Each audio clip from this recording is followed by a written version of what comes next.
relasyon niya kay Isabel, kaya humingi siya ng tulong kay Ginoong Reyes para mapalipat si Migs. Bumalik si Maya sa popahan, huminto sa tapat ng pinto ni Migs. Hindi niya maiwasang maalala ang mga nakakatawa pero medyo sweet din na pag-aasaran nila kahapon. Pareho silang nasaktan, parehong pagod. Gusto sanang tawagan ni Maya si Migs para makipagbati, pero ayaw niyang maunang sumuko.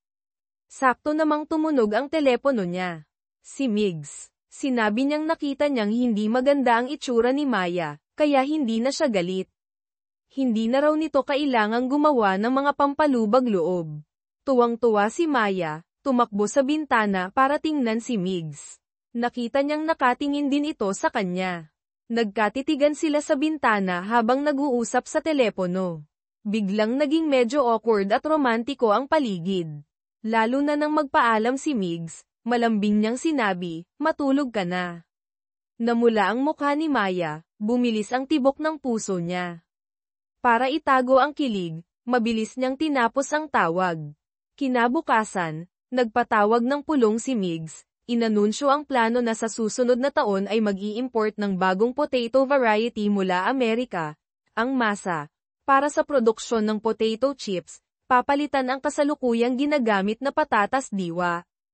Ang dahilan ay mas maikli ang growing cycle at mas mataas ang ani ng masa. Mariing tumutol ang dating hepe. Ang patatas diwa ay sariling develop nila, 15 taon nang ginagamit, walang dahilan para palitan. Ipinaliwanag ni Migs ang mga bentahan ng masa, at naglabas ng potato chips na gawa sa 2 variety para patikman sa lahat. Unang sumubok si Maya. Hindi siya naniniwalang mahihigitan ng masa ang sariling gawa nila. Ngunit pagkatapos matikman, napilitan siyang aminin, halos walang pinagkaiba ang lasa.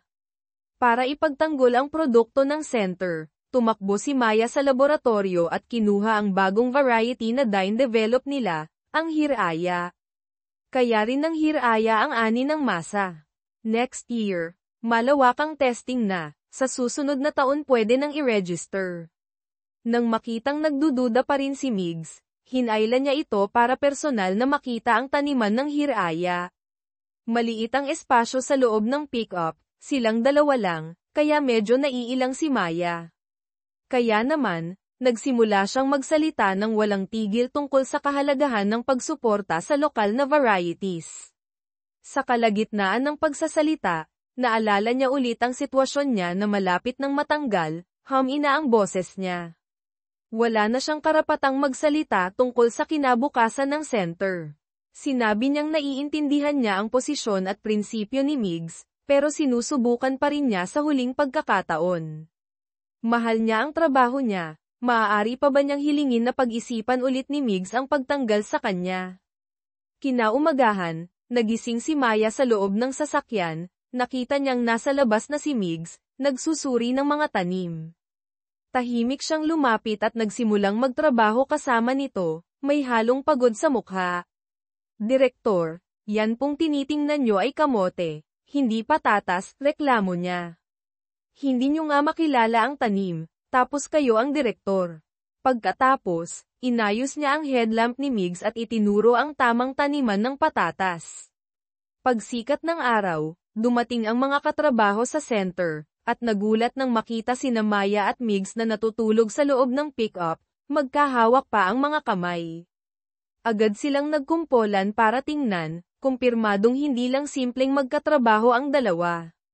Nagsimula silang magtsismisan kung sino ang hindi bagay sa sino. Nagising ang dalawa sa tunog ng cellphone. Binuksan ni Maya ang pinto at bumaba. Nagtatakang nakita ang hepe at mga katrabaho na nakadapa sa lupa. Sabay-sabay silang nagsinungaling na nag-eehersisyo lang daw sila. Hindi naintindihan ni Maya, pero dahil sa prinsipyo ng pakikisama, dumapan na rin siya at sumali. Samantala, sa Maynila, pinuntahan ni Direktor Marco si Migs, inabutan ito ng susi. May rest house ang mga magulang ni Ginoong Reyes malapit sa research center sa Benguet, naayos na lahat. Pwede ka nang lumipat doon agad. Nagtaka si Migs, hindi niya maintindihan kung bakit biglang naging interesado si Marco sa tirahan niya. Mabilis niyang nahalata ang hindi magandang motibo ni Marco, at naging curious kung bakit gusto siyang paalisin ito. Nang makitang hindi tinatanggap ni Migs, nang asar si Marco, narinig ko kasing hindi kayo magkasundo ni Maya Cruz. Baka nakakaapekto sa trabaho yang magkasama kayo sa bahay. Kung hindi mo sana nakalimutan kahapon yung importanteng memo tungkol sa proyektong ilang buwan. Nang sinusubaybayan, si Migs, na napaka-istrikto sa trabaho, ay natigilan. Naalala niya kahapon, nang tumawag ang telepono tungkol sa memo, mahimbing na natutulog si Maya sa kotse. Para hindi ito maistorbo, pinatay niya ang tawag. Ang malaking pagkakamaling ito ay parang sampal sa kanya. Humigpit ang kamao ni Migs, nagpasya siyang kailangan niyang kontrolin ang nararamdaman niya.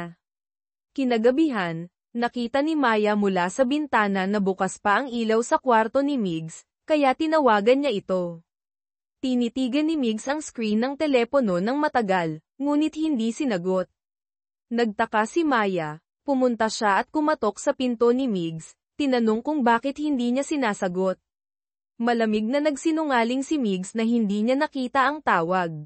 Medyo nahiya si Maya, pero sinubukan pa ring mag-alok. Bukas, sabay na tayong pumunta sa Maynila para sa training sa head office. Malamig na sumagot si Migs, gusto kong mag-isa. Pagkasabi noon, tumalikod siya at pumasok sa kwarto, isinara ng malakas ang pinto, iniwan si Mayang nakatulala sa labas. Si Isabel, na nakasaksi sa eksena, ay napailing na lang. Tinanong niya si Migs kung sino ba talaga ang gusto nito, sabay, sermon, na ang pag-ibig ay parang traffic light, dapat pula, rejected, o berde, go, hindi pwedeng dilaw na alanganin. Ngunit pakiramdam ni Migs ay nasa yellow light stage nga ang nararamdaman niya, nag-aalangan, hindi alam ang gagawin. Sa project meeting kinabukasan, hindi mapigilan ni Maya ang sariling mapatitig kay Migs, puno ng pagmamahal ang kanyang mga mata. Ngunit si Migs ay parang hangin lang siya, hindi man lang siya tiningnan. Tanghal iyan, habang kumakain sa kantina, narinig ni Maya ang ilang nagbubulungan tungkol sa kanya at kay Direktor Marco. Sakto namang dumating si Migs. Sinadyang balewalain ni Maya ang mga chismis, masiglang niyaya si Migs na sumabay sa kanya. Ngunit parang walang narinig si Migs, dumiretso sa ibang mesa at umupong mag-isa. Napahiya si Maya at nainis. Ayaw na niyang marinig pa ang mga bulungan, iniwan niya ang pagkain at mabilis na umalis sa kantina. Pumunta siya sa isang tahimik na sulok sa labas. Ang pakiramdam na nag-iisa at pinag-uusapan ay katulad noong 6 na taon na ang nakalipas, nang masangkot siya sa kontrobersya sa Apex Global at batikyusan ng lahat. Bumalik ang lungkot, tahimik na tumulo ang kanyang mga luha. Sakto namang tumunog ang telepono niya. Si Direktor Marco. Sumiklab ang galit, dumiretso si Maya sa opisina ni Marco, kinumpronta ito kung anong kailangan nito. Nakita ni Marco na namumugto ang mga mata niya, akmang aaluin sana ngunit tinabig siya ni Maya. Walang nagawa, sinabi ni Marco ang pakay, na ipasa na ni Migs de Leon ang resignation letter mo. Pero huwag kang mag-alala, hindi ko agad pipirmahan. Natigilan si Maya. Akala niya ay naipasa na ni Migs ang letter ilang linggo na ang nakalipas, hindi niya inaasahang ngayon lang pala. Ang balitang ito ay parang kumpirmasyon, desidido na talaga si Migs na tanggalin siya. Sobrang lungkot ang naramdaman niya. Pag-uwi sa Popahan, dahil sa sama ng loob, muli niyang hinanap ang kaha ng sigarilyong matagal na niyang tinihil. Akmang sisindihan na niya ito nang mapako ang tingin niya sa paso ng pekeng sampagita sa harap ng pinto ng kwarto ni Migs. Naalala niya, ito ang bulaklak na sinabi niya nang tanungin siya nito kung anong paborito niya. Halo-halong inis at sakit ang naramdaman niya, kinalampag niya ng malakas ang pinto ng kwarto ni Migs. Bakit mo binili to? Bakit minsan ang bait-bait mo, tapos biglang ang sanggit-sanggit mo na parang yelo? Alam mo ba na yang paiba-iba mong ugali, nababaliw na ako na nahulog na sayo. Iyon ang hangganan na gusto kong lampasan. Lumapit si Migs, malalim ang boses, nakatitig sa mga mata ni Maya, ipinapakita ang matinding pagnanais na sirain ang pader sa pagitan nila, hindi na mapigilan ang nararamdaman. Nakita ni Maya ang hindi maitatagong pagnanasa sa mga mata nito, na mula ang mukha niya, kumabog ng malakas ang dibdib. Nang akmang may gagawin na si Migs, natarantang umatras si Maya, tumakbo sa isang tabi para pakalmayan ang sarili. Maya-maya, bumalik siya sa harap ni Migs, gustong marinig ang mas malinaw na pagpapahayag mula rito. Dahan-daang ikinwento ni Migs ang nakaraan niya, inabandonan ng mga magulang, lumaki sa bahay ampunan. Palagi siyang sumusunod sa mga patakaran, pinipigilan ang emosyon. Sa pagtanda, ginamit niya ang mga prinsipyo para bumuo ng matibay na pader sa paligid niya, naniniwalang iyon ang tamang paraan ng pamumuhay. Hanggang sa dumating si Maya, na laging nakakapagpawala ng kanyang kontrol, nakakalimutan ang mga dapat gawin. Hindi na niya makilala ang sarili, dahil ang nararamdaman niya para kay Maya ay unti-unting nagpapabago sa dating siya. Pagkatapos marinig ito, nainis at naawa si Maya. Hindi lang ikaw ang nalilito, sagot niya. Ang normal na babae, hindi magkakagusto sa taong gustong magtanggol sa kanya sa trabaho. Pero heto ako, yung abnormal na yun. Kahit anong pilit kong pigilan. Hindi ko makontrol ang nararamdaman ko para sa'yo. Labis na naantig si Migs, akmang sisigat na sana nang pigilan siya ni Maya. Teka, sa ngayon, magka-level pa rin tayo bilang boss at empleyado. Kapag opisyal na akong umalis sa research center, doon tayo magde-date.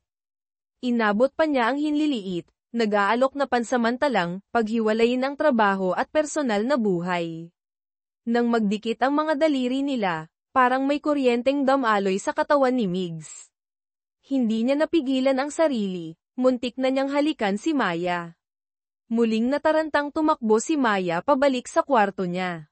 Kinaumagahan, pagdating ni Maya sa research center, napansin niyang nagkukumpulan ang mga katrabaho sa harap ng computer, parang may pinapanood na sikreto. Sinubukan niyang lumapit pero itinulak siya palayo. Sakto namang tinawag siya ng dating hepe papunta sa opisina ni Migs para pag-usapan ulit ang pagpili ng potato variety, kung sigurado na ba sa hiraya. Pagkaalis ni Maya, nakahinga ng maluwag ang mga katrabaho. Lumabas na matapos nilang makita sina Maya at Migs na magkasama sa sasakyan, nag-conclude silang may secret relationship ang dalawa. Ngayon, nagkukumpulan sila para tingnan ang compatibility nilang dalawa sa isang online love calculator. Sayang lang, birthday lang ni Maya ang alam nila, wala silang mahanap na info tungkol kay Migs. Pagdating ni Maya sa opisina ni Migs, muli silang nagtalo tungkol sa potato variety, bawat isa may kanya-kanyang punto.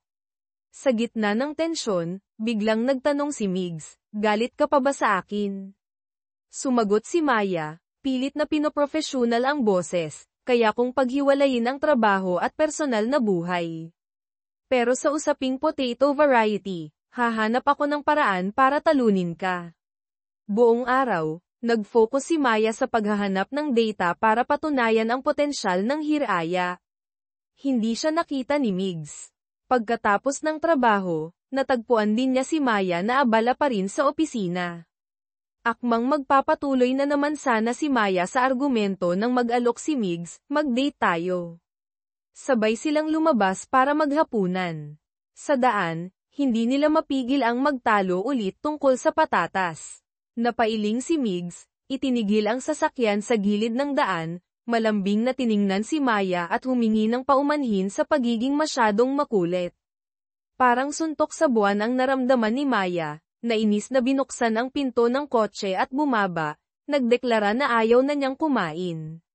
Mabilis siyang hinabol ni Migs, marahang hinawakan ang kamay niya, nagmamakaawang makipagbati. Sa huli, nadala rin si Maya sa biglaang lamang nito. Magkahawak kamay silang naglakad sa gabi. Gusto ni Maya na dalhin si Migs sa kanyang secret spot, kung saan siya madalas mag-relax, isang romantikong sulok sa tabi ng ilog. Ngunit hindi niya alam na ang best friend at kapatid niya ay nagkumpirma na ng kanilang relasyon at may sweet na date doon mismo.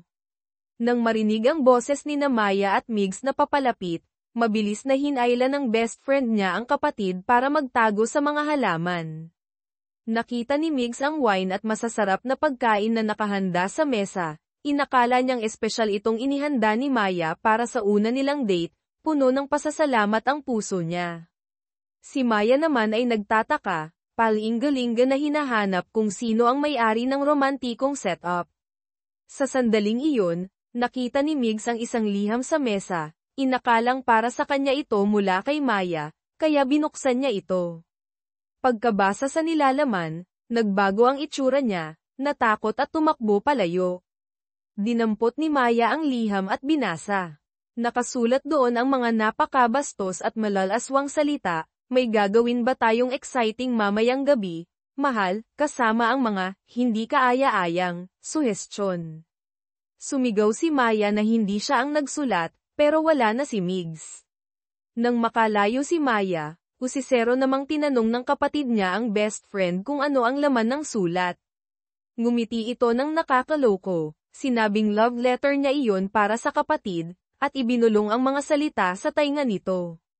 Pagkarinig, nanlaki rin ang mga mata ng kapatid sa pagkagulat.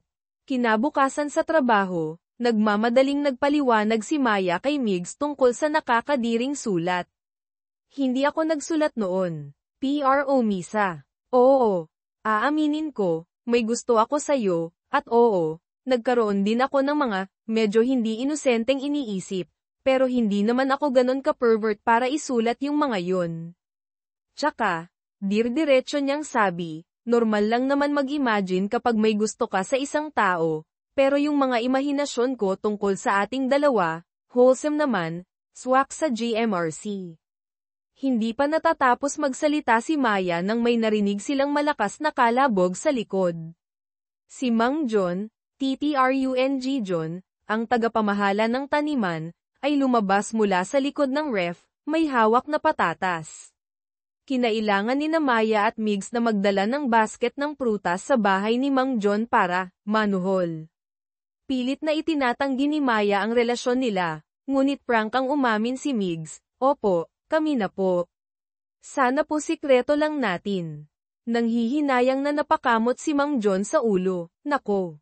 Naikwento ko na sa dalawang tita. Kaya, walang nagawa ang dalawa kundi hanapin naman ang dalawang tita para suhulan. Pagpasok pa lang nila sa opisina ng dalawang tita, tumunog ang cellphone ni Maya. Ang dating hepe pala. Maya, iya, totoo bang ikakasal na kayo ni Direktor?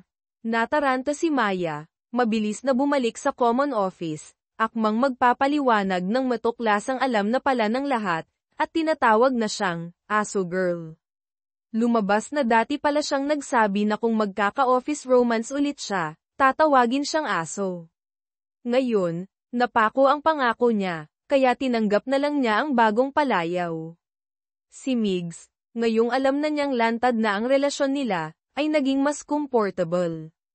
Sa tanghalian, umupo siya sa harap ni Maya, kinuha ang pagkain para rito, puno ng lamang ang mga mata, hindi na nahihiyang ipakita ang pagtingin niya sa harap ng lahat. Ngunit hindi niya alam, ang eksenang ito ay kinukuhanan pala ng litrato ni Ginoong Reyes mula sa labas ng pinto. Lumabas na para masubaybayan ang bawat galaw ng ex-wife niyang si Isabel, binaliwala ni Direktor Marco ang pagtutol ni Migs at ipinadala si Ginoong Reyes sa research center sa dahilan na, tutulong, daw ito. Ini-report ni Ginoong Reyes kay Marco na wala na si Isabel sa popahan, at si Migs ay karelasyon na ni Maya. Hindi naniwala si Marco. Ayaw ni Migs sa mga babaeng maingay at madaldal tulad ni Maya. Imposible silang maging magjowa.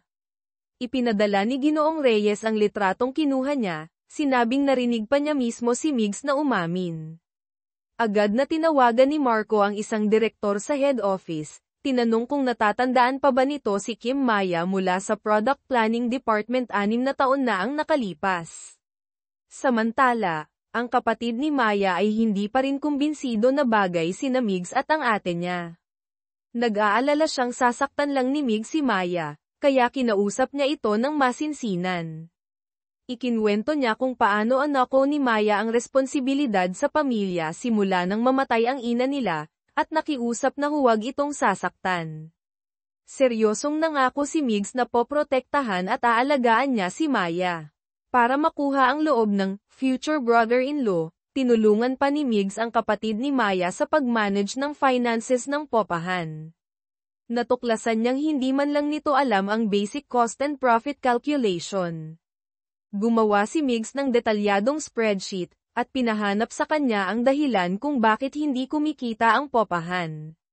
Natuklasan ng kapatid na ang pangunahing dahilan ay, si Maya at ang best friend nito dahil libre ang tirahan at pagkain.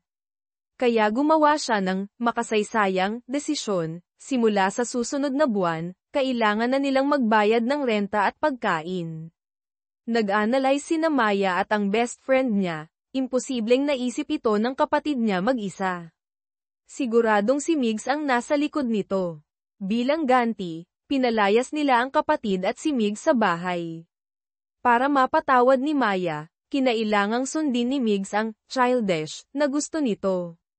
Nagpakita siya sa harap ng bahay dala ang sangkaterbang stuffed toys. Hindi napigilan ni Maya ang cute na panunuyo, masayang tinanggap ang mga laruan. Sinamantala ni Migs ang pagkakataon para makapasok sa bahay at eye-corner si Maya sa pader. Naging awkward ang dalawa sa sobrang lapit. Pumikit si Maya, naghihintay ng halik, ngunit malambing siyang hinalikan ni Migs sa noo. Kasabay nito, sa opisina sa Maynila, tinitingnan ni Direktor Marco ang lumang litrato ni Maya, tahimik na nagdarasal, "Maya, sana huwag kang mapunta kay Migs de Leon. Hindi mo alam ang mga ginawa niya sa iyo noon." Pagbalik ni Maya sa kwarto dala ang mga stuffed toys, natuklasan niyang nagtatago pala sa loob ng aparador ang kapatid at best friend niya. Lumabas na kanina pa pala sila nanunood sa romantikong eksena nila ni Migs. Nahuli na, hindi pa sila kontento, nagsisiksikan pa sa bintana para silipin ang kwarto ni Migs. Nagkataon namang nagbibihi si Migs noon, at ang kanyang hubad na pang-itaas ay biglang nakita nilang tatlo. Ayaw ng kapatid ni Maya na makita ito ng girlfriend niya, kaya mabilis niyang isinara ang kurtina. Ngunit nakita pa rin sila ni Migs. Sobra ang kahihiyan ni Maya, agad niyang tinawagan si Migs para magpaliwanag na aksidente lang iyon, hindi nila sinadyang silaipan siyang naghuhubad. Ngunit kalmadong sumagot si Migs, "Okay lang. Total, malapit mo na rin namang makita." Ang makahulugang sagot na ito ay lalong nagpakilig at nagpataranta kay Maya, nagpagulong-gulong siya sa kama sa sobrang excitement. Kinabukasan, may usapan si Maya na kakain kasama ang best friend niya, pero dahil gusto niyang makita si Migs, kinansela niya ito sa huling minuto at tumakbo papunta kay Migs, umaasang ipagluluto siya nito. Nalaman ito ng best friend niya, nagalit at tinawag siyang walang utang na loob. Para suyuin ang girlfriend, itinigil ng kapatid ni Maya ang sasakyan sa gilid ng daan, akmang hahalikan ito. Sakto namang nakita ng best friend niya ang kotse ni Marco na dumadaan, papunta sa direksyon ng popahan nila. Agad niyang itinulak palabas ng kotse ang kapatid ni Maya, siya ang umupo sa driver's seat, at humarurot pabalik para harangin si Marco. Pagbaba pa lang ni Marco sa kotse, sinalubong siya ng humaharurot na pick-up, natakot siya at napaupo sa lupa. Galit na sinabi ng best friend ni Maya na wala siyang kwentang tao, hindi siya karapat-dapat na puntahan si Maya, at nagbanta na huwag na siyang magpapakita ulit. Hindi makasagot si Marco, sinisipan niya ang best friend ni Maya sa hiwalayan nila noon. Nang makitang umiiwas ito sa responsibilidad, hindi napigilan ng best friend ni Maya ang sarili. Kahit pinipigilan ng kapatid ni Maya, sumipa ito ng malakas, hinabol si Marco na tumakbo palayo. Naghahanda sina Maya at Migs ng hapunan nang marinig nila ang ingay sa labas. Lumabas sila para tingnan at nakita si Marco doon, mukhang pagod at takot. Sabay nilang tinawag ang pangalan nito, ngunit si Migs ay tumawag ng Kuya Kisep. Pagbalik sa kwarto, hindi mapakali si Maya sa pag-iisip tungkol sa relasyon ni Migs at Marco. Kung simpleng magkatrabaho lang, bakit, kuya? Naghinala siyang may koneksyon sila na hindi niya alam. Kinausap ni Migs si Marco kung bakit ito pumunta roon. Matagal na niyang napapansin ang sobrang interes nito sa kanya, pati na ang pagpapadala kay Ginoong Reyes para subaybayan siya.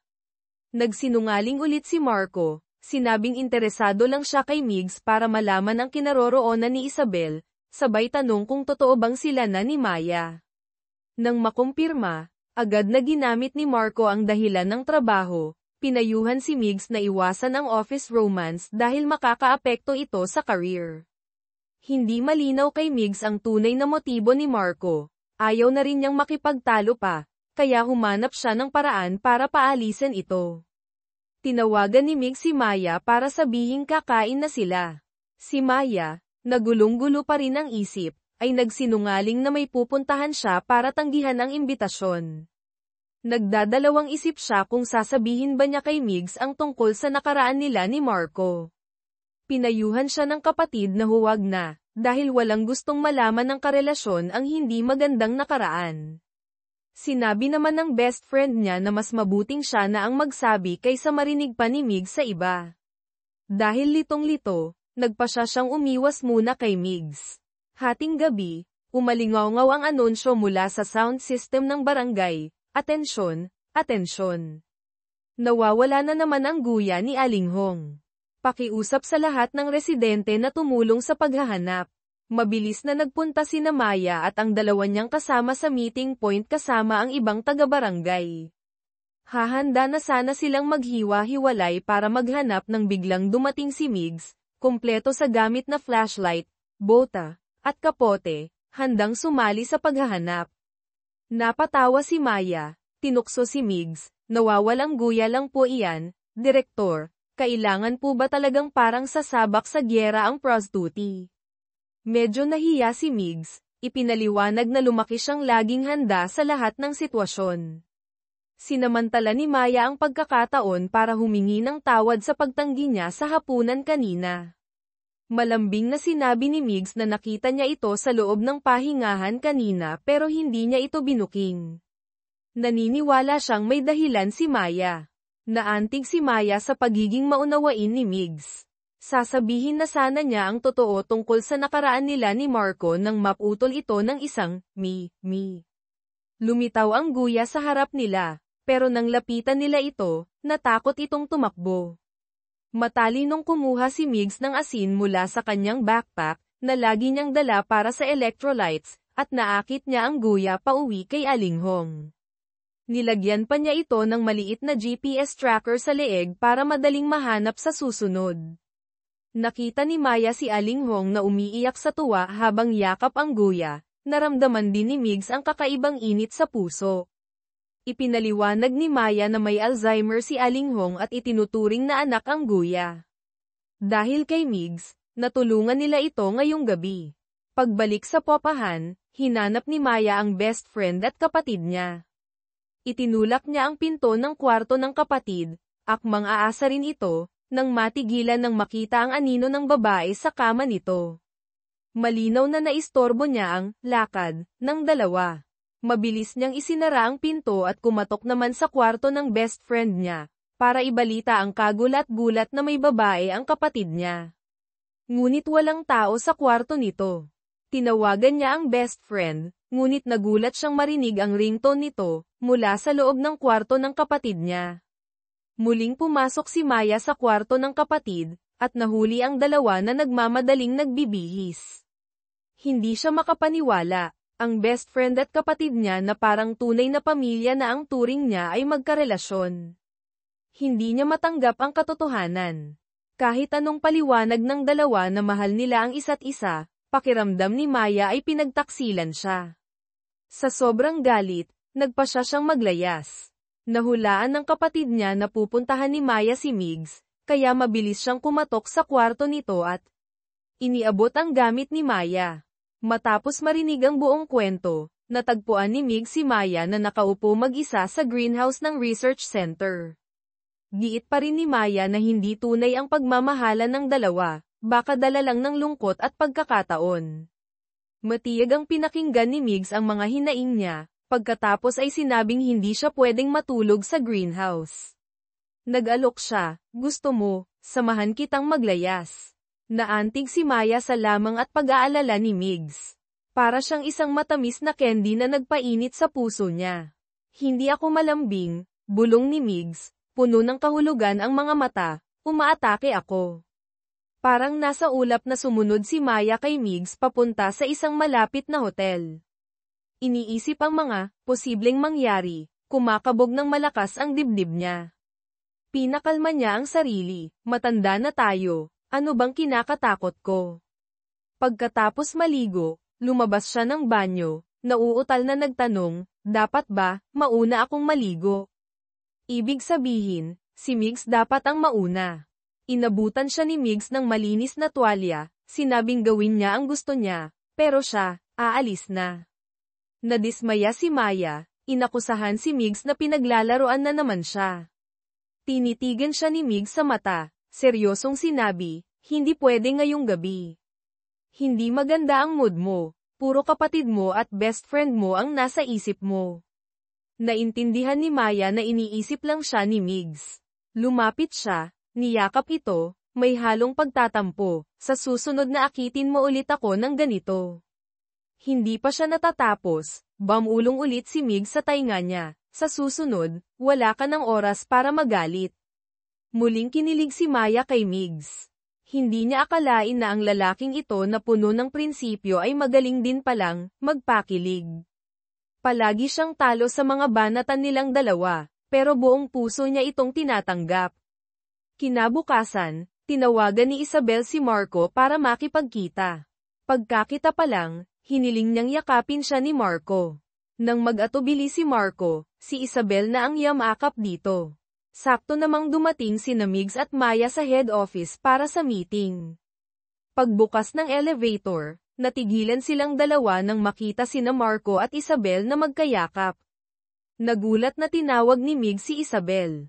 Si Maya naman, biglang naalala ang wedding invitation na ibinigay ni Marco sa kanya noon. Ang pangalan ng bride doon ay Isabel Reyes. Ang ex niyang si Marco at ang asawa nitong si Isabel ang babaeng nakitira sa popahan nila ay magkasamang nasa harap ni Maya. Bumalik ang masasakit na alaala. Noong panahong iyon, sabik siyang sumando kay Marco sa airport pagkatapos ng training nito sa ibang bansa, ngunit wala ito roon. Nagsinungaling itong kumain kasama ang mga katrabaho. Kinabukasan sa opisina, naging malamig ang pakikitungo nito sa kanya. Tapos ay ibinigay nito ang wedding invitation, sinabing ikakasal na siya sa anak ni chairman si Isabel. Nang marinig na tinawag ni Migs si Isabel, doon lang naintindihan ni Maya ang lahat. Nagdahilan siyang may kailangang gawin at tumakbo palabas para kumalma. Nag-aalalang sumunod si Migs, inabutan siya ng mainit na inumin, umaasang magkwekwento ito. Mabilis na inayos ni Maya ang sarili. Nagsinungaling na may naalala lang siyang hindi magandang alaala. Hindi pa rin mapalagay si Migs. Pagkatapos ng meeting, dinala niya si Maya sa tabi ng ilog, kumain sila ng instant noodles para gumaan ang loob nito. Hindi inaasahan, nandoon din si Isabel, lasing na nagwawala. Pilit niyang pinapayakap si Migs. Lumabas na hindi pa rin pala nakakalimot si Isabel kay Marco. Sinusubukang ayusin ang relasyon nila pero malamig itong tinatanggihan ni Marco. Sinasabihan siyang makasarili, pabigla-bigla, umalis noon ng walang palem, tapos ngayon ay gustong bumalik na parang walang nangyari. Umiiyak na sinabi ni Isabel na hindi siya ang sum-iron ng pagsasama nila, kundi si Marco. Hanggang ngayon, hindi pa rin daw nito naiintindihan. Si Maya, na hindi alam na hiwalay na sina Isabel at Marco, ay nagtanong kung paano sila nagkakilala. Umamin si Isabel na noon, sabay na nag-training sina Migs at Marco sa ibang bansa. Nasa parehong lungsod din siya noon para mag-aral, pinuntahan niya si Migs pero si Marco ang nakilala niya. Mabilis silang nahulog sa isa't isa at nagpakasal pag-uwi. Parang piniga ang puso ni Maya. Hindi niya akalain na habang naghihintay siya sa pagbabalik ng nobyo niya, nagloloko na pala ito sa ibang bansa. Bumagsak ang loob niya sa sakit at pagtataksil. Pag-uwi sa popahan, nakita niyang umiiyak mag-isa ang kapatid niya. Sinabi nitong pinili ng best friend ni Maya ang pagkakaibigan nila kaysa sa pag-iibigan nila, at nakipaghiwalay na ito.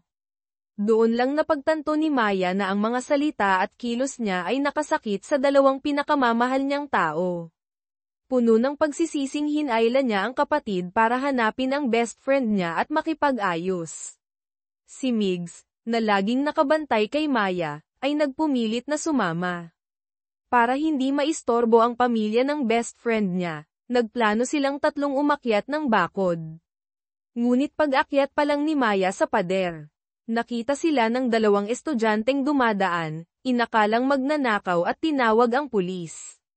Dinala silang tatlo sa himpilan ng pulis. Nang malaman ito, nagmamadaling pumunta ang best friend niya sa istasyon, at pagkakita kay Maya ay niyakap ito ng mahigpit habang umiiyak. Nagkabati silang dalawa roon din. Kinabukasan, nakatanggap si Maya ng text mula kay Marco, humihiling na magkita sila. Ipinaliwanag ni Marco ang tungkol sa relasyon nila ni Isabel. Umamin siyang 6 na taon na ang nakalipas ay pinagtaksilan niya si Maya. Pagkatapos nilang ikasal ni Isabel, bigla na lang itong umalis, nag-iwan lang ng divorce papers sa pamamagitan ng abogado. Gusto niyang malaman ang dahilan pero hindi siya sinasagot ni Isabel. Ang biyenan niyang si Chairman Tan ay nagsabing baka, naliligaw, lang si Isabel, pinakiusapan siyang bigyan ito ng pagkakataon at huwag munang ipaalam sa iba ang tungkol sa divorce. Kaya sa mata ng iba, si Marco ay ang maswerteng manugang ni Chairman. Pero ang totoo, malungkot siya at mag-isa. Pagkarinig nito, medyo naawa si Maya. Sinaktan siya nito noon, pero hindi rin pala ito masaya. Sinabi niya sa sarili na kalimutan na ang nakaraan at pahalagahan ang kasalukuyan. Si Migs, na gustong maging opisyal na sila ni Maya, ay dinala ito sa paborito nitong taniman ng namumulaklak na patatas, naghahanda para sa isang formal na pagtatapat. Ngunit naunahan siya ni Maya, sinabing may sikreto siyang hindi pa kayang sabihin. Sobrang nasaktan daw siya 6 na taon na ang nakalipas. Kahit medyo okay na siya ngayon, hindi pa niya kayang ikwento lahat. Umaasa siyang bibigyan siya ni Migs ng panahon. Lumuhad si Migs sa isang tuhod, puno ng sinseridad ang mga mata, humiling na maging opisyal na niyang kasintahan, nangangakong maghihintay hanggang handa na si Maya. Hinalikan nila ang isa't isa ng matamis sa gitna ng mga bulaklak, lalong tumindi ang kanilang pagmamahalan. Pagkatapos nilang maging opisyal, nabalitaan ni Maya na namatay ang ama ni Marco. Pumunta siya sa burol, dinamayan ang ina ni Marco. Lubos na nagpasalamat si Marco, pinilit siyang kumain muna bago umuwi. Nang makita ang platito ng mani sa mesa, nasabi ni Maya na allergic siya rito. Pagkatapos, nagpaalam na siya. Natigilan si Marco. Bigla niyang naalala, simula nang ikasal sila ni Isabel, hindi siya bumibili ng peanut butter. Akala niya kasi, allergic din si Isabel sa mani, tulad ni Maya. Nagulat si Isabel nang sabihin niyang paborito niya ang mani. Nang bilhan niya ito ng sapatos, nasabi niyang size 36, size ni Maya. Itinama siya ni Isabel na size 38 ito. Tapos noong Mayo, nag-uwi siya ng birthday cake para kay Isabel, pero hindi naman Mayo ang birthday nito. Dahil sa mga iyon, nagsimulang magduda si Isabel. Hanggang sa isang araw, nakita niya ang isang Lucky Charm na 4-leaf clover sa aparador ni Marco, na may nakasulat sa likod, "Sana maging masaya tayo magpakailanman." Regalo iyon ni Maya kay Marco noon. Doon naintindihan ni Isabel ang lahat. Hindi siya kinalimutan ng asawa niya ang ex nito. Sa sobrang pagkadismaya, tahimik siyang umalis sa buhay nito. Ngayon lang lubusang naintindihan ni Marco ang sinabi ni Isabel noon. Lumabas na sa buong pagsasama nila ni Isabel, si Maya pa rin ang nasa puso niya. Tumakbo siya palabas, hinabol si Maya, umiiyak na sinabing nagsisisi siya, isinubsob ang mukha sa balikat ni Maya. Hindi niya inaasahan, ang eksenang ito ay nakita ni Migs, na dumating din sa burol. Marahang itinulak ni Maya si Marco palayo. Ayaw na niyang alamin pa ang kahulugan ng huli nitong pagsisisi. Inabutan niya ito ng panyo, nagpaalam, at umalis. Palabas na siya nang makatanggap ng tawag mula sa best friend niya, sinabing nandoon din si Migs sa burol. Hindi makita ni Maya si Migs, kaya bumalik siya sa research center para hanapin ito. Nalaman niyang dumiretso na ito sa head office sa Maynila. Kanina, nakita ni Migs sina Maya at Marco na magkayakap. Nahulaan niya ang komplikadong relasyon nila. Ngunit ang mas masakit para sa kanya ay ibang bagay, isang matagal nang nakalimutang alaala. 6 na taon na ang nakalipas, inutusan siya ng kapatid ni Isabel, si Direktor John, na asikasuhin ang isang empleyado. Ang empleyadong iyon ay may relasyon kay Marco. Alam ng marami sa kumpanya. Malapit nang ikasal sina Isabel at Marco, nag-aalala si Direktor John na baka magselos ang empleyado, isa-publiko ang relasyon nila ni Marco, at mapagbintangan si Isabel na third party. Ayaw ni Migs na manakit ng inosenteng empleyado dahil lang doon, ngunit hindi niya matanggihan ang utos ng mas mataas sa kanya. Ang ginawa niya, inilipat niya ang empleyado sa ibang departamento na walang kinalaman sa trabaho nito, dahilan para hindi ito makatiis sa pagiging isolated at kusang mag-resign. Ngayon lang niya naalala, nang makita niya sina Maya at Marco, ang empleyadong iyon ay si Maya Cruz. Ang sakit na dinanas ni Maya sa Apex Global noon, ay siya mismo ang may kagagawan. Hindi niya alam kung paano haharapin ang katotohanan ito, kung paano sasabihin kay Maya. Sa tindi ng konsensya, tumakbo siya ng tumakbo para ilabas ang bigat sa dibdib. Natatakot si Migs na kapag sinabi niya ang totoo, iiwan siya ni Maya. Pero kung hindi niya sasabihin, habang buhay siyang uusigin ng konsensya. Pagkatapos ng ilang araw na pag-iisip, niyaya niyang maglakad si Maya, balak ng umamin. Ngunit sakto namang may tumawag kay Maya. Pagkatapos, naaga naman ang atensyon nito ng mga alitaptap sa tabi ng daan, kaya nawala na naman ang pagkakataon. Kinabukasan, nag-outing ang buong research center sa tabing dagat. Nagkataon, nakasalubong nila ang team mula sa Kamote Research Center na matagal na nilang kaaway. Inasar sila nito tungkol sa luma nilang van. Nagkainitan ang dalawang grupo. Sa kasagsagan ng tensyon, lumabas si Migs, mayabang na inilabas ang kanyang black card, inutusan ang dating hepe na ibok ang pinakamagandang camping site sa lugar. Sagot ko, matagumpay niyang naisalba ang dignidad ng team, naghiyawan ang lahat sa tuwa. Ngunit sa kasagsagan ng kasiyahan sa paligid ng bonfire, nabanggit na naman ng iba ang tungkol sa muntik ng pagkatanggal ni Maya. Sinubukang ipaliwanag ni Migs na bahagi lang iyon ng restructuring plan, pero kahit anong sabihin niya, hindi matanggap ng mga kasamahan na muntik na silang mawalan ni Maya. Natapos ang outing na medyo awkward ang pakiramdam. Nang makitang mukhang guilty si Migs, dinala siya ni Maya sa kanyang personal na greenhouse.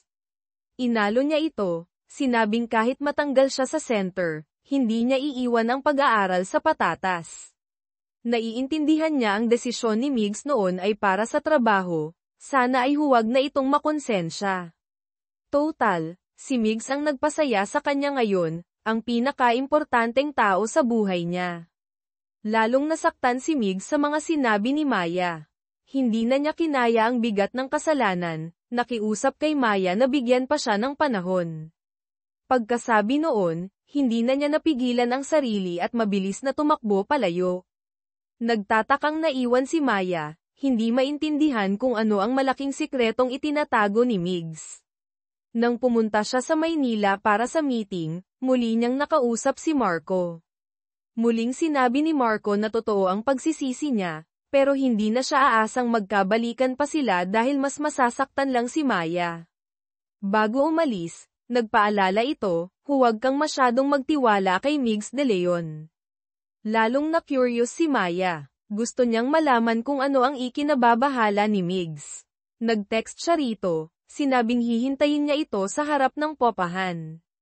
Samantala, kinumpronta ni Migs si Marco. Galit siya rito dahil nakita nito ang paghihirap ni Maya noon pero walang ginawa. Ngumisi si Marco, Ang totoong nagtulak kay Maya sa sitwasyong iyon, ay ikaw, Migs. Masakit na sinabi ni Migs na bibitawan na niya si Maya. Simula nang malaman niyang siya ang nanakit dito, wala na siyang karapatang manatili sa tabi nito. Pag-uwi sa popahan, nakita niyang naghihintay si Maya sa labas ng pinto. Bago pa siya makapagsalita, tumakbo si Maya at niyakap siya, puno ng pagmamahal at tiwala ang mga mata. Masakit na itinulak ni Mig si Maya palayo, nanginginig ang boses na umamin sa mapait na katotohanan. Ako ang nagpalipat sa'yo sa ibang departamento 6 na taon na ang nakalipas, kaya ka napilitang mag-resign. Parang binagsakan ng langit at lupa si Maya, hindi makapaniwala sa narinig. Bumalik ang lahat ng sakit at kahihiyan noon. Ang mga bulungan, ang pagiging isolated, ang pakiramdam na walang halaga. Lahat ng iyon, dahil pala sa lalaking minahal niya ngayon. Ang lalaking nagpangako na poprotektahan siya. Ang lalaking nagpabalik ng ngiti sa mga labi niya. Ang lalaking akala niya ay magiging sandigan niya. Nang maalala ang mga masasayang sandali nila ni Migs, hindi na napigilan ni Maya ang pag-agos ng kanyang mga luha. Kinabukasan sa trabaho, nagkita sila sa research center. Sinadyang iwasan ni Maya si Migs. Naging malamig ang pakikitungo nito. Masakit para kay Migs ang makita siyang ganito. Hindi na siya sumasabay sa tanghalian, naghahanap na lang ng tahimik na sulok para kumain mag-isa. Isang araw, kumakain siya nang makita siya ng mga tita. Akmang aalis na siya nang palibutan siya ng mga ito, tinutokso tungkol sa kanila ni Maya, nanghuhula na baka may magandang balita na. Si Migs, ayaw nang maging dahilan pa ng tsismis si Maya, ay napilitang sabihin, wala na po kami.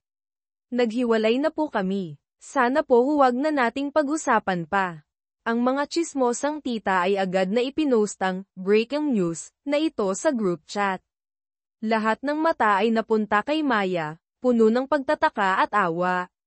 Nang makita ni Maya ang mensahe, galit na pumasok siya sa opisina ni Migs. Kinwestiyon kung bakit nito ipinagkakalat ang paghihiwalay nila. Alam na nga ng mga katrabaho na malapit na siyang matanggal, tapos ngayon ay binigyan pa sila ni Migs ng bagong drama. Siya na naman ang sentro ng usapan at awa. Isa kang malas, sigaw niya. Mula ngayon hanggang sa pag-alis ko, huwag kang lalapit sa akin, ayokong marinig ang boses mo. Tagos sa puso ni Migs ang mga salita ni Maya. Para pagbigyan ang hiling nito, agad siyang nag-impake at pansamantalang bumalik sa head office sa Maynila. Napansin ni Direktor Marco na hindi maganda ang itsura ni Migs, naghinalang nag-away sila ni Maya. Pagkatapos mag-isip, tinawagan niya si Maya para mangumusta. Ngunit hindi niya alam na doble ang dagok na dinadala ni Maya breakup at pagkawala ng trabaho kaya inatake ito ng matinding sakit ng tiyan. Nang marinig ni Marco na mahina ang boses ni Maya, tinanong niya ito hanggang sa malaman ang sitwasyon. Nag-alok siya ng tulong, pero malamig itong tinanggihan ni Maya. Kahit sinisisi niya si Migs, alam din niyang ang ugat ng lahat ay ang pagtataksil ni Marco noon. Hindi niya pinalagpas ang pagkakataong ipamukha ito kay Marco bago ibaba ang telepono. Galit na sinundan ni Marco si Migs, sinisisi ito sa hindi pag-aalaga kay Maya. Napakalakas ni Maya, hindi yun basta-basta nagkakasakit, maliban na lang kung sobrang bigat ng problema niya. Ang mga salita ni Marco ay parang patalim na tumusok sa puso ni Migs. Nang malaman niyang may sakit si Maya, agad siyang nagmaneho pabalik mula Maynila papuntang Benguet. Siya mismo ang nagluto ng masustansyang abalone congee, at pinakiusapan ang kapatid ni Maya na dalhin ito sa kwarto nito. Ngunit mabilis na nag-doorbell si Maya sa kwarto ni Migs, dala ang bowl ng lugaw, gustong isauli ito. Giit niyang kailangan nilang magkaroon ng malinaw na hangganan. Hindi na napigilan ni Migs ang sarili, sumabog ang inis at frustration, may sakit ang taong mahal ko, pero hindi ko man lang siya makamusta o maalagan. Hindi ko na kaya tong pagpapahirap na to. Pwede lang kitang alagaan ng palihim. Kung ayaw mong tanggapin, itapon mo, o ay pakain mo sa iba. Natigilan si Maya. Hindi niya inaasahan na ang lalaking laging kontrolado at may prinsipyo ay magiging ganito ka-childish at desperado. Lalong gamulo ang isip niya dahil sa alang-inang sitwasyon nila. Sakto namang umiiyak na dumating ang best friend niya, may ibinunyag na malaking sikreto. Lumabas na bago pa man umamin si Marco tungkol sa panloloko niya kay Maya noon, alam na pala ito ng best friend niya. Habang namimili kasama ang ibang kaibigan, aksidente niyang nakita si Marco na naghihintay sa isang babae na nagsusukat ng wedding gown. Nang mapagtanto niyang niloloko ni Marco si Maya, akmang susugurin niya ito. Ngunit lumuhad si Marco sa harap niya, nakiusap na ilihim muna ito, dahil gusto raw niyang siya mismo ang magsabi kay Maya. Nag-alala ang best friend niya, na baka kung sabihin niya, siya ang maging dahilan ng hiwalayan ni Maya at Marco. Ayaw niyang kamuhian siya ni Maya, kaya itinago niya ito hanggang sa si Marco na mismo ang nakipaghiwalay. Ngayon, sinisisi niya ang sarili dahil hindi niya agad sinabi ang totoo, kaya laging nasa dehado at nasasaktan si Maya. Niyakap ni Maya ang humahagulgol na kaibigan, marahang inalo, tapos na yun. Si Marco ang may kasalanan, hindi ikaw. Hinding-hindi kita sisisihin dahil sa isang taong hindi naman karapat-dapat. Samantala, si Migs na nalulungkot ay niyaya ni Isabel na uminom. Hindi niya ikinwento ang totoong relasyon ni Maya at Marco, nagtanong lang siya kung alam ba ni Isabel noon na may girlfriend si Marco sa Korea. Prangkang umamin si Isabel. Nang pauwi na raw si Marco galing US, nakipaghiwalay ito sa kanya, sinabing may girlfriend na siya sa Korea. Ngunit hindi siya pumayag, pinilit niyang hiwalayan ni Marco ang girlfriend nito. Kahit alam niyang ginagamit lang siya ni Marco para umangat sa kumpanya, pumayag pa rin siya. Hindi raw siya nagsisisi sa desisyon niya noon, kahit na nauwi sa hiwalayan ang pagsasama nila. Nang marinig ito, lalong nasaktan si Migs para kay Maya. Sobra pala ang pinagdaanan nito dahil sa panloloko. Ngunit hindi niya masisisi si Isabel, na biktima rin naman. Sa huli, siya lang ang pwedeng sumalo sa galit at sakit na nararamdaman ni Maya. Kinabukasan, habang nag-aani ng patatas sina Maya at ang iba pa, nakatanggap ng masamang balita ang center, nasira ang cooling system sa imbakan, nanganganib na masira ang lahat ng 500 toneladang patatas. Sinabi ni Maya na kailangan nilang puntahan ang bawat magsasaka para agad na bilhin ang natitirang ani. Para makabuo ng 500 tonelada, kailangan nilang pumunta sa daan-daang bahay. Agad na nag-assign ng grupo ang dating hepe, nagtulungan ang lahat para mapunuan ang inventaryo sa lalong madaling panahon. Nagpresenta si Migs na sumama sa grupo ni Maya. Habang nagtatrabaho, nag-aasaran na naman sila sa maliliit na bagay. Ngunit sa mata ng mga katrabaho nila, ito ay lambingan lang ng magjowang nagtatampuhan. Sinadya nilang iwasan ang dalawa para bigyan sila ng privacy. Habang buhat ni Maya ang isang mabigat na sako ng patatas, nadulas siya at muntik ng matambo patalikod. Mabilis na tumakbo si Migs para saluhin siya. Ligtas si Maya, ngunit nasugatan ang braso ni Migs sa isang matulis na gamit. Naantig at nainis si Maya, sinisi si Migs sa pagiging padalos-dalos. Sumagot si Migs habang nakatitig sa kanya, ang una kong naisip ay protektahan ka. Wala na akong ibang naisip. Nag-away na naman sila ng malakas sa loob ng malamig na imbakan. Sa gitna ng emosyon, nasabi ni Maya ang nasa puso niya, ayoko namang makipaghiwalay. Pero ikaw tong nag-anunsyo sa lahat. Kahit gaano pa ako kainis at kung ano-anong masasakit na salita ang sabihin ko, dapat sinusuyo mo pa rin ako. Narinig ng mga katrabaho sa labas ang tunog ng nabasag na salamin na bubuuin ulit, kaya palihim nilang isinara at nilock ang pinto ng imbakan mula sa labas, para hayaan silang magkaayos sa loob. Pagkatapos gamutin ni Maya ang sugat ni Migs, akma na naman siyang lalayo. Ngunit naintindihan na ni Migs ang nasa isip nito. Hinawakan niya ang kamay nito, puno ng pagsuyo ang mga mata, kung hihilingin kong manatili ka, mananatili ka ba? Kung sasabihin kong nalaman ko na kung ano talaga ang gusto ko, na mahal kita, babalik ka ba sa akin? Seryosong humingi ng tawad si Migs sa hindi direktang pananakit niya rito noon. Inamin niyang dati siyang isang malamig na makina, ngunit nang makilala niya si Maya, natuto siyang makiramdam at umunawa sa iba. Umaasa siyang bibigyan siya ni Maya ng pagkakataon, matututo siyang maging kasing init at mapagmahal nito. Nang marinig ang mga sinserong salita, kahit siya ang nasaktan, naramdaman ni Maya na gusto niyang aluin si Migs. Ang totoo, matagal na niya itong pinatawad sa puso niya, pero nagpakipot pa rin. Nagbigay siya ng kondisyon, bago ako ngumiti ulit sa'yo, dapat lagi kang nasa tabi ko, hindi ka susuko, susuyuin mo ako hanggang sa sumaya ako. Doon lang ako papayag na magsimula ulit. Sa wakas, narinig ni Migs ang pinakahihintay niyang mga salita. Hindi niya napigil ang yakapin ng mahigpit si Maya. Pag-uwi sa popahan, pareho silang nanginginig sa ginaw mula sa imbakan. Nakita ng kapatid ni Maya na pagod ito, inakalang malungkot pa rin dahil kay Migs. Para ipaghiganti ang ate niya, pumunta siya sa kwarto ni Migs at sinabihang umalis na ito agad. Ngunit nang masaya niyang ibinalita kay Maya na Naple Ayes na niya si Migs, pinagalitan pa siya nito. Malungkot siyang pumunta kay Migs para magsumbong. Mabait na pinatuloy siya ni Migs sa kwarto nito ng gabing iyon. Hating gabi, hindi pa bumabalik ang kapatid, kaya dahan-daang sumilip sina Maya at ang best friend niya sa kwarto ni Migs. Muli, nahuli nila ang isang kakaibang eksena, dalawang lalaki, isang sawi sa pag-ibig, isang pinalaya sa bahay, lasing na magkayakap na natutulog sa iisang kama. Natawa at naantig si Maya. Alam niyang sinusubukan ni Migs na magbago, matutong makisama at magbukas ng puso. Habang unti-unting nagbubukas ang puso ni Migs para kay Maya, sa research center, abala pa rin ang lahat sa pagbili ng patatas.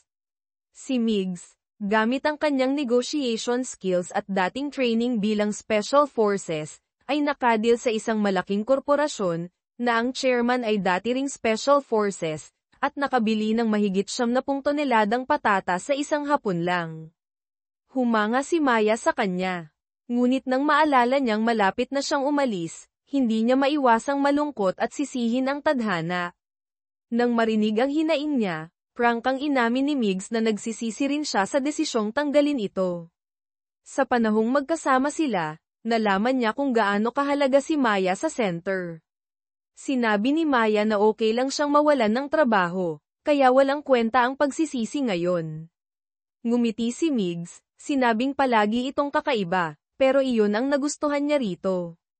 Sabi mo galit ka sa akin, pero hinalikan mo ako.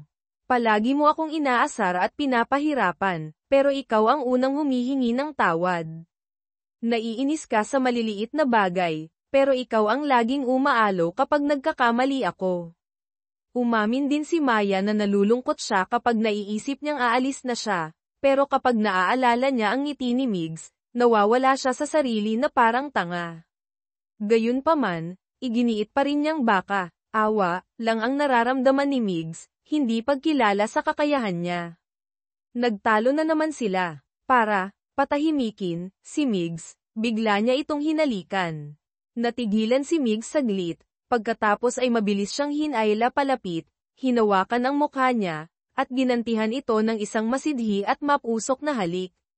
Kinagabihan, natulog si Maya sa kwarto ni Migs. Magkatabi sila, magkayakap hanggang umaga. Kinabukasan, pumunta si Maya sa head office para sa meeting. Aksidente niyang narinig ang mga katrabahong nagchichismisan tungkol sa divorce ni Direktor Marco. Nilapitan niya ito para kumustahin. Malungkot na sinabi ni Marco na nag-file na siya ng resignation at malapit nang umalis sa Apex Global. Lumabas na sa wakas ay tinanggap na ni Isabel ang katotohanan, kinausap ang ina nito, at nakiusap na huwag nang itago ang hiwalayan nila, palayain na sila pareho. Iginagalang ni Chairman Tan ang desisyon ng anak, at inanunsyo ang balita. Kumalat ang tsismis sa buong kumpanya. Lahat ay nagsasabing itinago ni Marco ang hiwalayan para manatili sa posisyon. Sa wakas, naintindihan ni Marco ang naramdaman ni Maya noon nang mapalibutan ng tsismis. Ngunit sa ngayon, ayaw niyang humingi ng tawad kay Maya. Gusto muna niyang bumangon sa sarili niyang paa. Kapag kaya ko nang tumayo ulit, sabi niya, doon ako formal na hihingi ng tawad sa'yo. Tumango si Maya. Dito, tila naayos na ang lahat sa pagitan nila, natapos na ang nakaraan. Umuwi si Maya sa Popahan, tinanong si Migs kung kailan ito babalik sa head office. Gusto niyang ihanda ang sarili sa long-distance relationship. Ngunit nagulat siya sa sagot nito. Kakersign lang ni Migs sa Apex Global. Lumabas na pagkatapos niyang bumalik sa head office, inutusan na naman siya ni Direktor John na magtanggal ng 100 empleyado sa isa pang kumpanyang bibilhin ng Apex. Ayaw na ni Migs na maulit ang nakaraan, ayaw na niyang manakit ng mga masisipag na empleyado tulad ni Maya. At higit sa lahat, ayaw na niyang malayo kay Maya. Sa piling lang ni Maya niya naramdaman na mayroon siyang tahanan. Inalala niya ang lahat ng pinagsamahan nila, ayaw niyang mawala ang lahat ng iyon. Kaya tinawagan niya si Chairman Tan at nag-resign. Sinabi ni Maya na masyadong padalos-dalos ang desisyon niya, pero ngayong nangyari na, igagalang na lang niya ito. Sa huling araw ni Mig sa center, bago pa niya may anunsyo ang pagre-resign niya, masayang ibinalita ng mga kasamahan na nakakuha na sila ng sapat na patatas mula sa ibang suppliers, hindi na nila kailangang mag-ikot pa. Sakto namang nakatanggap si Maya ng tawag. Pagkababa ng telepono, umiiyak siya sa tuwa habang sinasabi kay Migs, tumawag ang Bureau of Plant Industry. Ang Hiraya variety na dinevelop niya ay may malaking potensyal daw at gusto siyang makausap para sa mga detalye. Ang makilala ang kanyang research ang pinakamalaking pangarap ni Maya. Malambing siyang niyakap ni Migs, binati siya sa pag-abot ng kanyang pangarap. 3 taon makalipas, nakatira na si Migs sa Benguet kasama si Maya. Ang dating kwarto niya sa Popahan ay para na sa mga turista. Bukod sa pagiging cruise guesthouse manager, siya na rin ang Deputy Potato Crop Supervisor ng barangay at ang masipag na presidente ng Samahan ng Kabataan. Nag-organisa ang research center ng isang malaking pagtitipon para ipakilala ang Hiraya variety. Nahuli sina Maya at Migs, ngunit dumating sila na parang Mr. at Mrs. Smith ng agrikultura, nagpakilalang mga eksperto sa patatas na inimbitahan ng National Agriculture Research Institute. Kumpiyansang umakyat sila sa entablado, kasama ang mga dating kasamahan. Nagtatawanan sila, puno ng saya at pagmamalaki ang mga mukha. Dahil sa pagmamahal sa patatas, nagsama-sama ang mga taong ito, nagtutulungan para sa iisang layunin, lumilikha ng isang kwento ng pag-ibig at tagumpay na puno ng lasa at kulay sa malamig na kabundukan.